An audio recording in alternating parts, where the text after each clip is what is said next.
Hey everybody, what is going on? Hexlex here, got another Master Duel video for you. So for today, we're going to do a little bit of a build. Unfortunately, we don't get to do the play just yet. Today we're going to be talking about Spright and doing some deck building for that.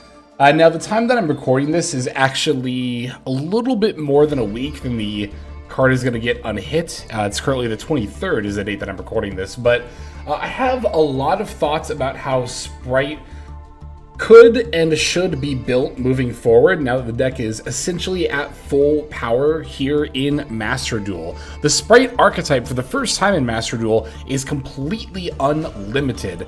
So speaking of unlimited, we are going to go to unlimited so that we can do a little bit of deck building.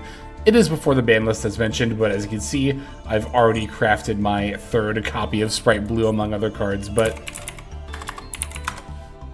yeah, let me just actually go back to standard to really highlight this. So the only two cards in the Spright archetype that are currently have any limitations are Jet and Blue being at 2. But again, of course, once the new ban list comes into effect, these cards will be at 3, meaning the Spright archetype will be fully unlimited and is, for all intents and purposes, at full power.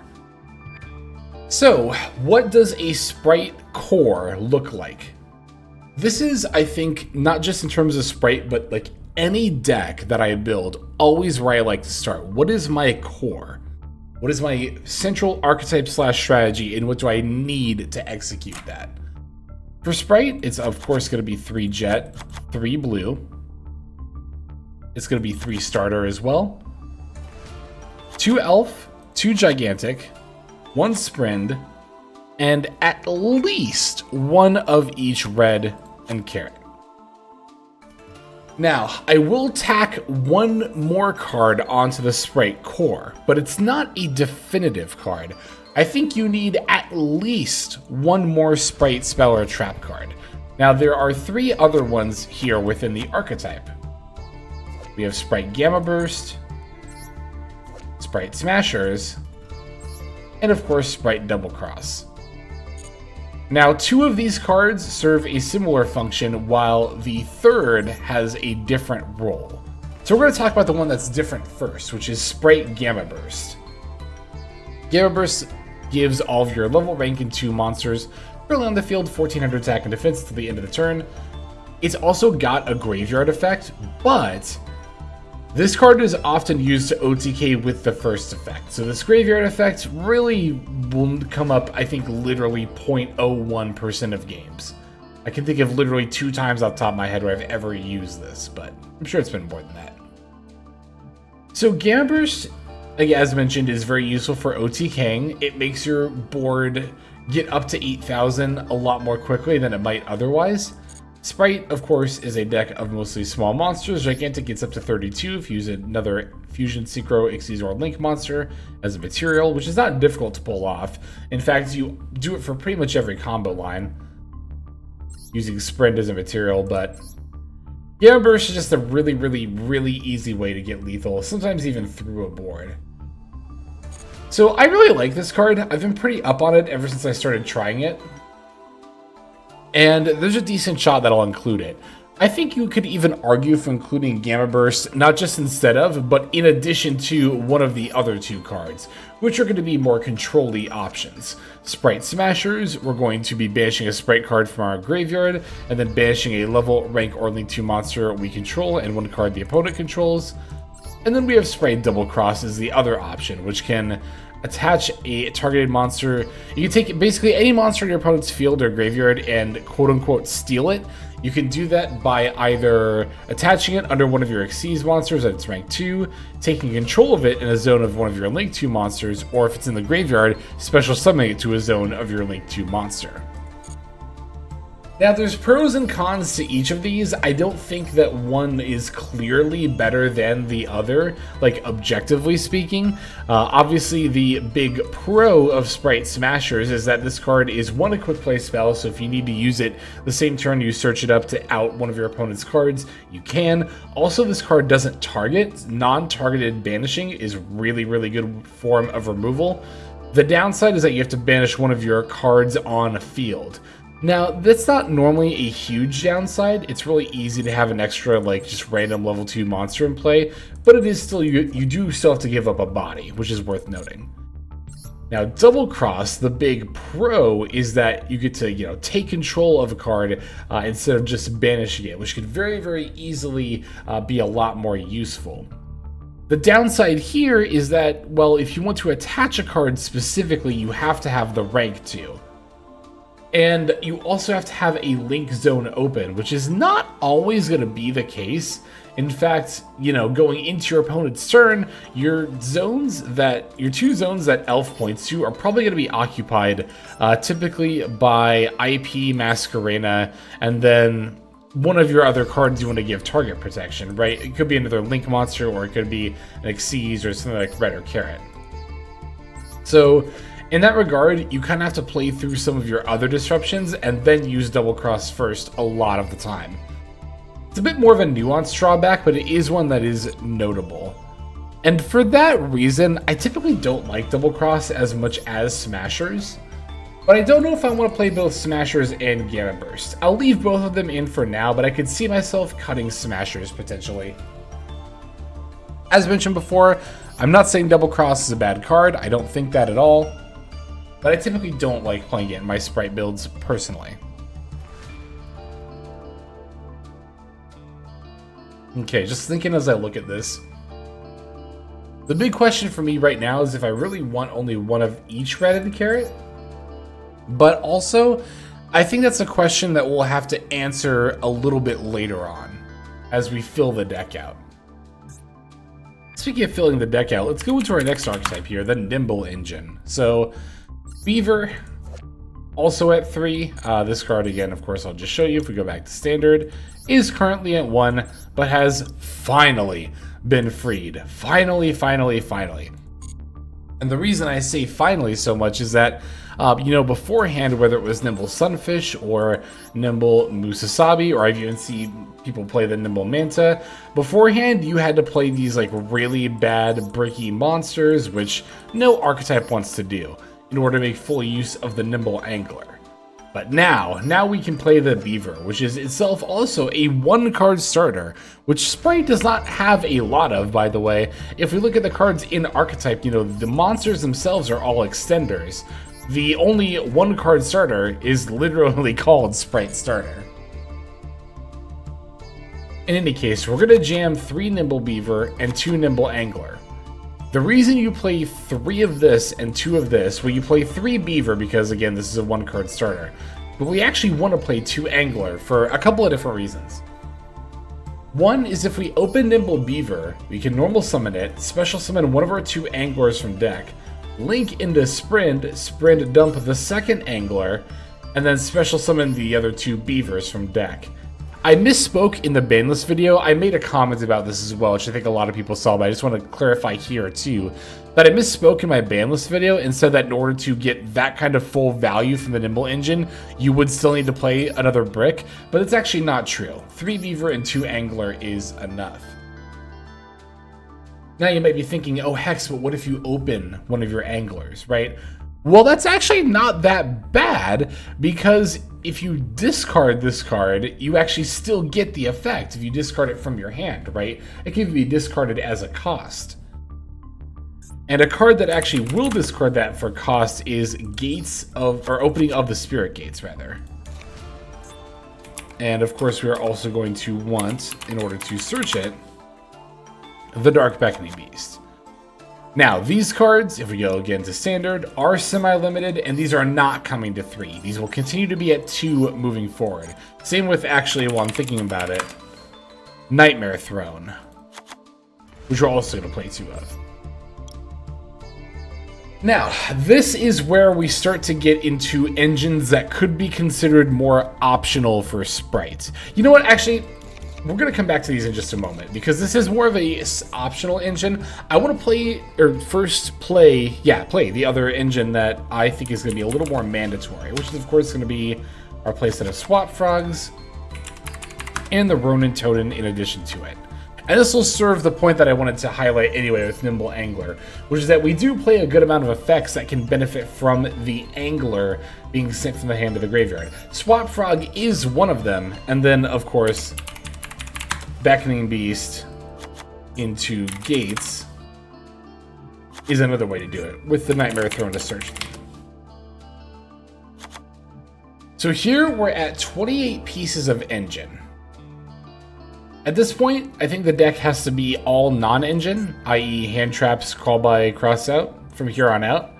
So in that regard, to answer my earlier question, I don't think we need to play a second copy of Sprite Red or Carrot, unless we chose not to play Beckoning Beast, Gates, Nightmare Throne.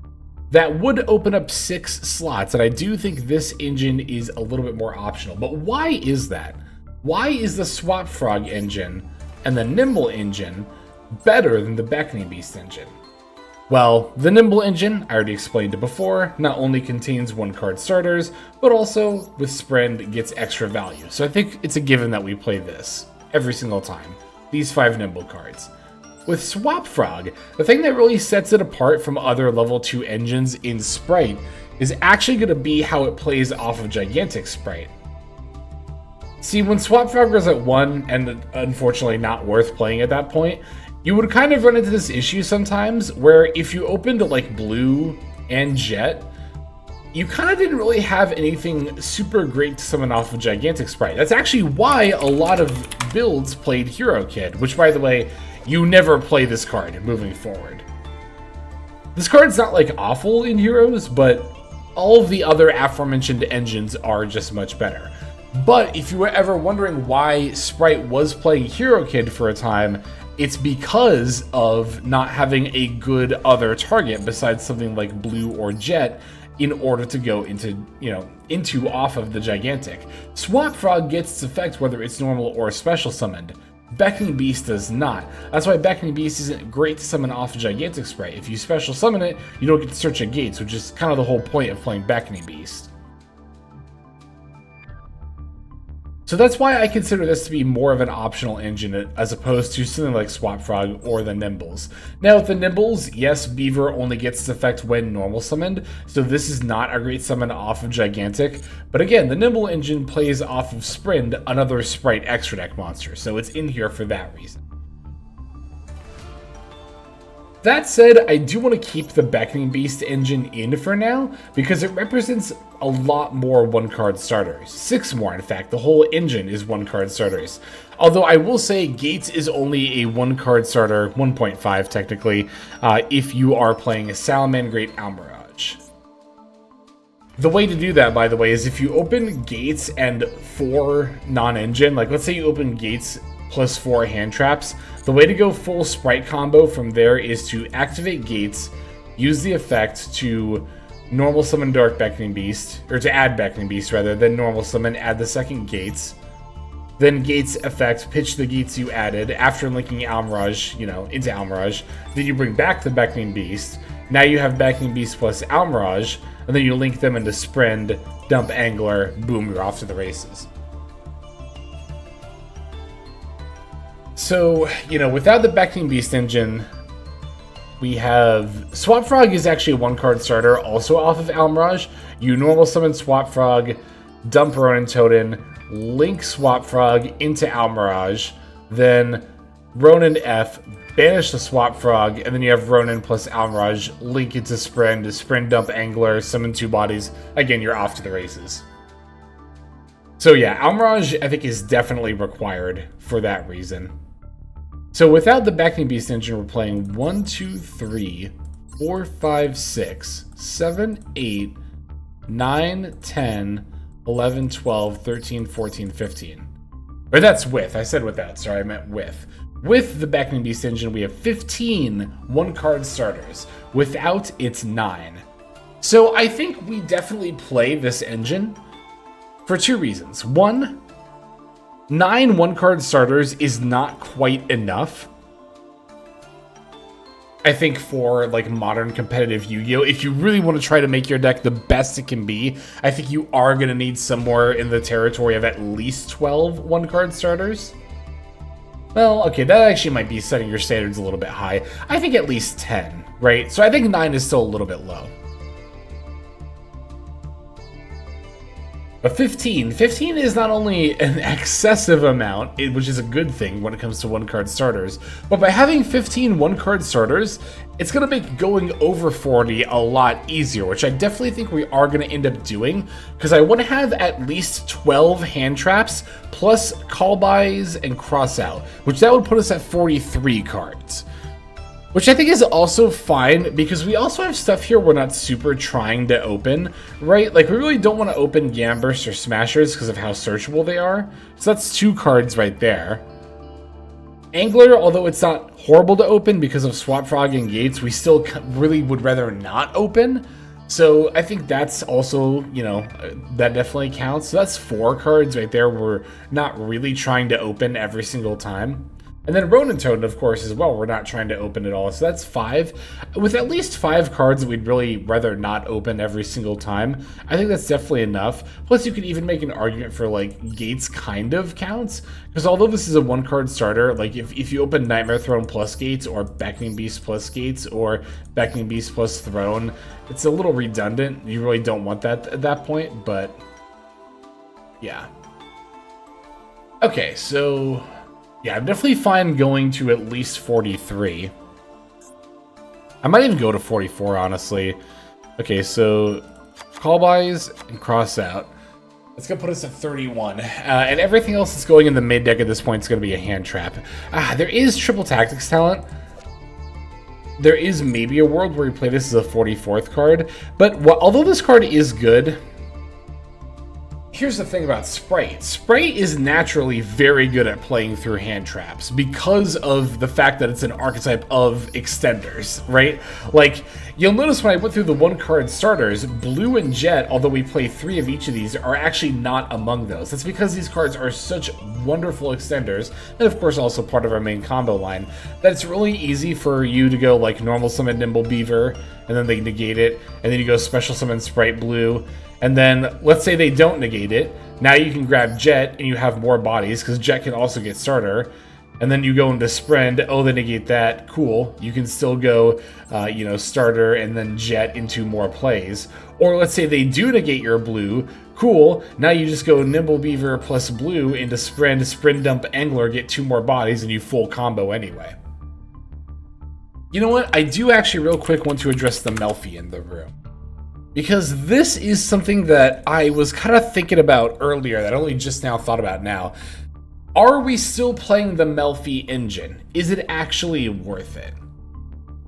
It would add 2 more, frankly, bricks to the main deck. You really don't want to open Melfi, Caddy, or Penny.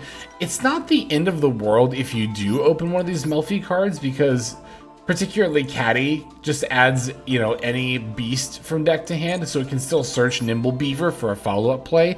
That's not bad, especially because Nimble Beaver can summon from graveyard. So even if you went like Angler, dump 2 Beaver, and search the 3rd one, you could still grab the last Angler from deck, but let's say you open this as well, you would still be able to summon something from the graveyard. But I'm gonna hold off on the Melfi engine for now. Yes, it can go into Herald of Arclight, and that's definitely not bad. Of course, that is quite good to have an Omni negate. But oh, you know what? We also haven't addressed the Fiendsmith in the room. Oh, I didn't think about this at all. So I might actually end up playing this engine over the Beckoning Beast engine, because here's the thing. Fiendsmith can also let you go into Sprite plays by itself, right? Because you would be able to go into the sequence. Well, I guess, okay. You can go sequence into Desiree, but can you have an additional body on top of that? Not if you only open to Fiendsmith stuff. But you would still be able to go into Sprend, if nothing else. Now, previously we just played Fiendsmith plus the Beckoning Beast package. I do think that now we actually have to make a decision. And I think this is the point where variants start becoming a thing, right? I don't think either is inherently a correct answer, whether you play Beckoning Beast or Fiendsmith. I will say this, the Fiendsmith engine I think is fewer main deck slots, because it's Lurie. Yeah, it's only 4 main deck slots, whereas Beckoning Beast engine is 6. That's 2 fewer starters. Well, is Lacrima the Crimson Tears a starter? Well, no, sorry, it's 5 slots, right? Not 4, because I was thinking Dice Rally numbers, the Engraver being at 1. So yeah, Lacrima, dumping Engraver to go into, yeah, that's definitely still full combo by itself. You know what? I think because it frees up a slot in our deck, I'm gonna cut the Beckoning Beast engine for Fiendsmith stuff. It'll also help fill out our extra deck because we really don't have that much we need to play as far as like Sprite stuff goes. Like, I'll just fill out the rest of the stuff that I think is mandatory for Sprite now. And that would be Zeus. I think we do always play at least one more rank 2. And for me, that's gotta be Mosquito. It's a Zeus pilot, and it's also capable of OTKing, so I think that's definitely the way to go. Now, of course, we do want to play IP and SP, and I think that's generally good. I don't think you really need a second IP target all the time. It's not bad to have. Just like you don't need to play Downrider Magician with Zeus. It's not bad to have, but is it necessary? No.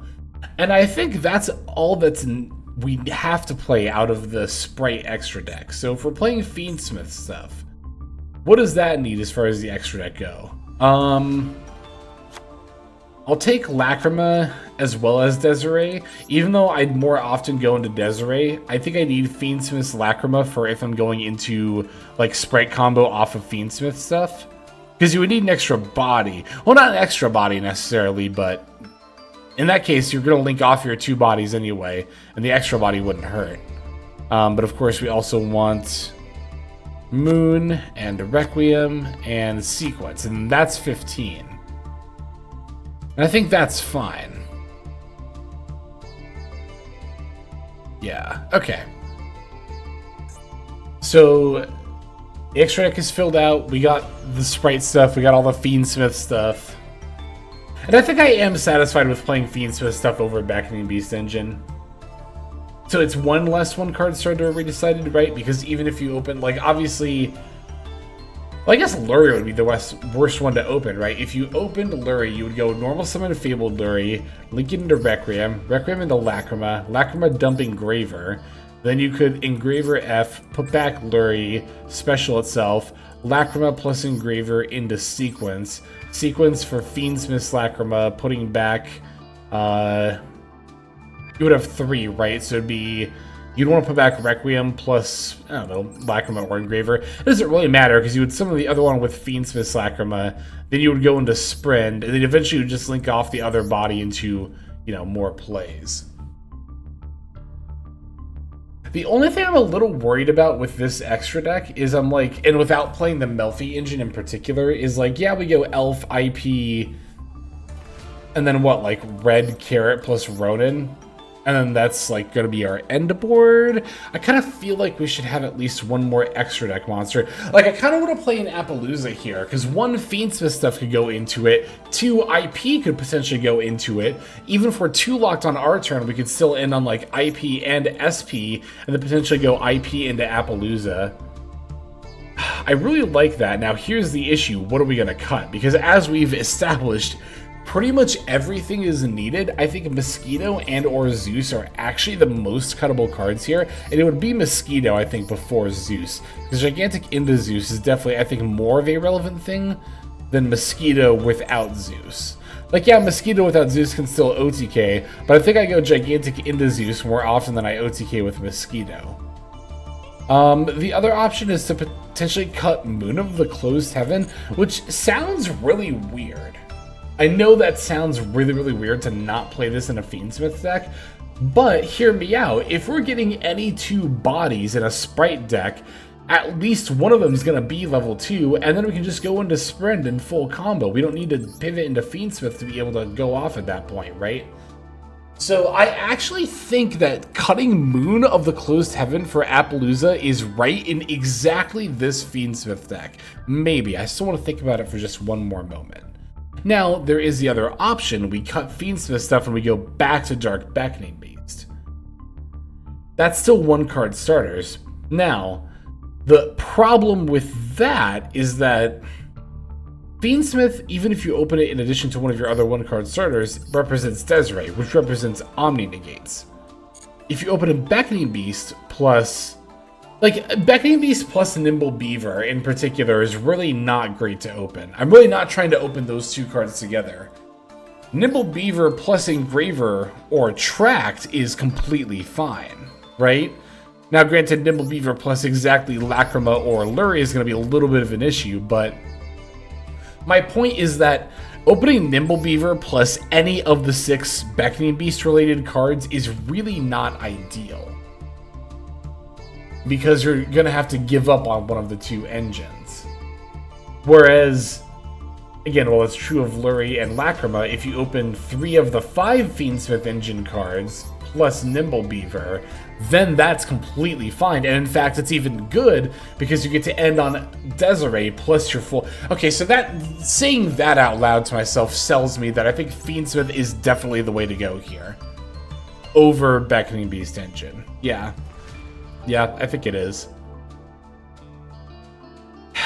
Okay, so now I'm back to the question of what's actually better, Appaloosa or Moon, Appaloosa or Shadow Mosquito.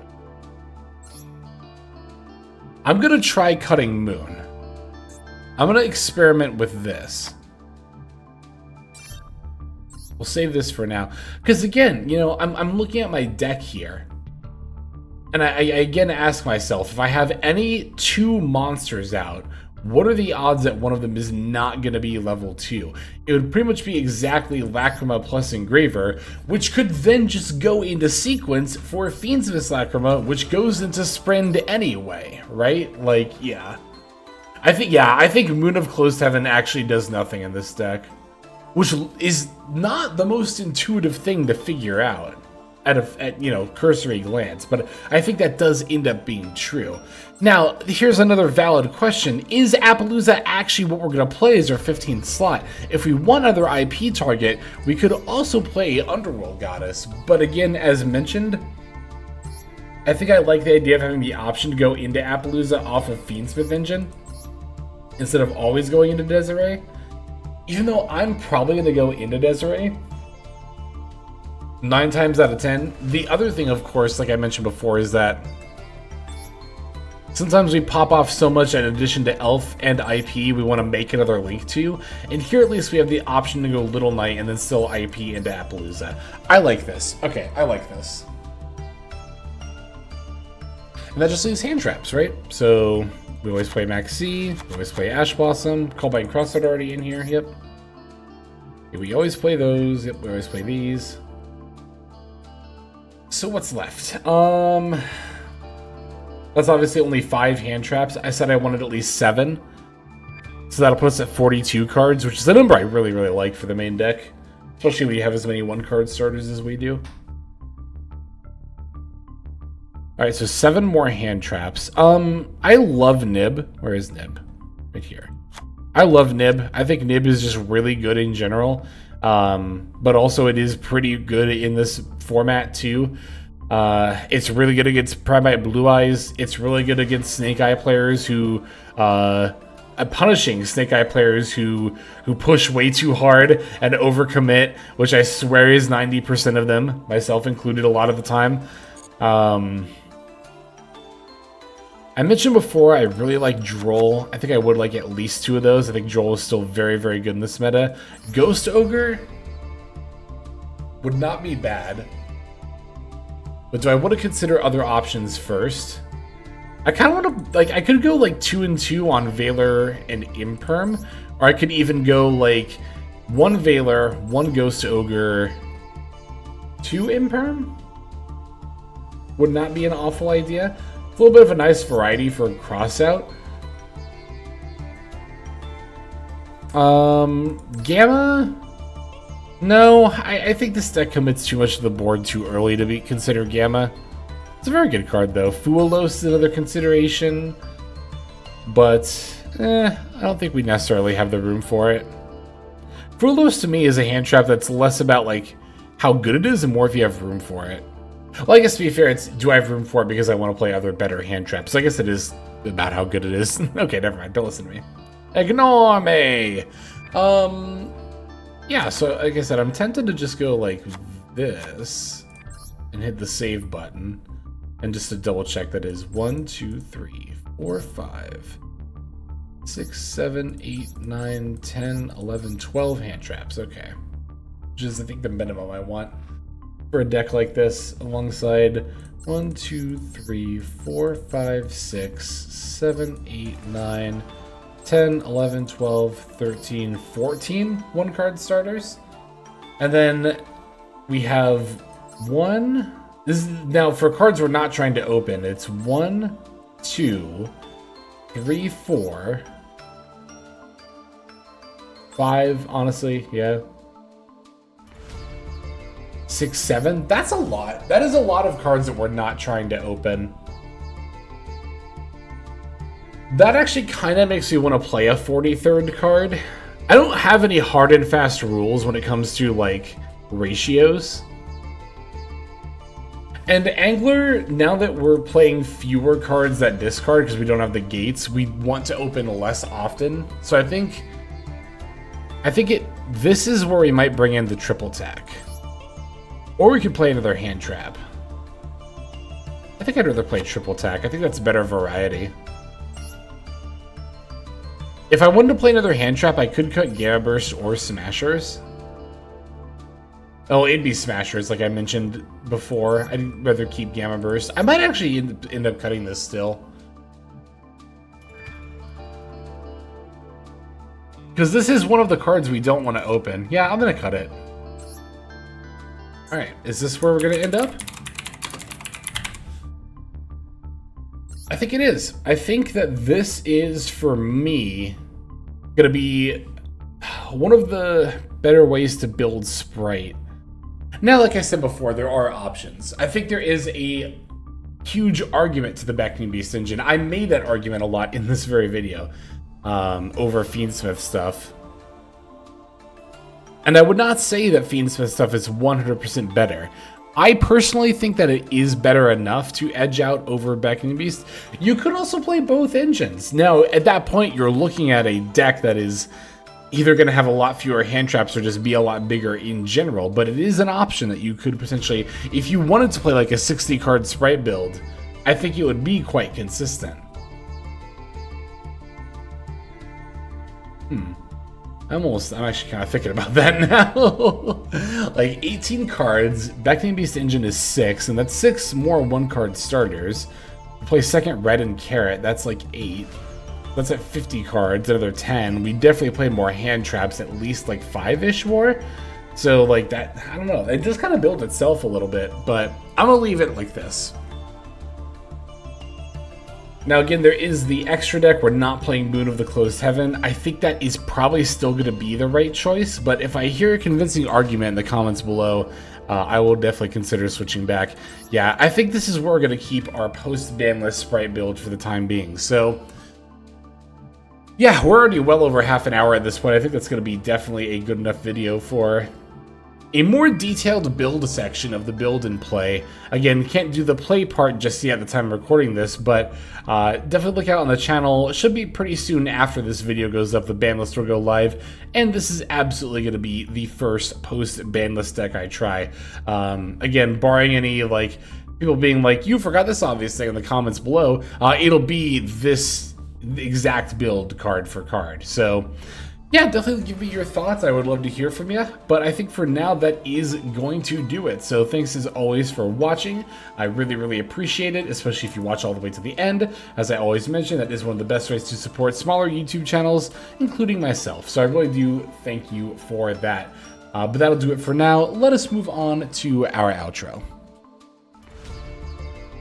Hey everybody, Hexlex here. Thank you so very much for watching all the way to the very end of the video, which by the way is one of the best ways to support the channel. Speaking of supporting the channel, take a look at the names on screen. These are folks who have been so generous as to either join as a YouTube member or subscribe over on patreon.com/Hexlex to support. There's also perks for doing so. If you would like to see YouTube videos early, as well as some exclusive videos that get uploaded to YouTube, but for one reason or another I decide not to publish, definitely go ahead and hit that join button to see content early, as well as some exclusive content. If you're looking for more exclusive content, over on patreon.com, I upload exclusive videos that are not posted on YouTube just about every single day. Whether you choose to subscribe over on Patreon, join as a YouTube member, or simply continue to watch, your support is greatly appreciated. Thank you so very much. But for now, this is Hexlex. I am signing out, and I hope that you have a fantastic day.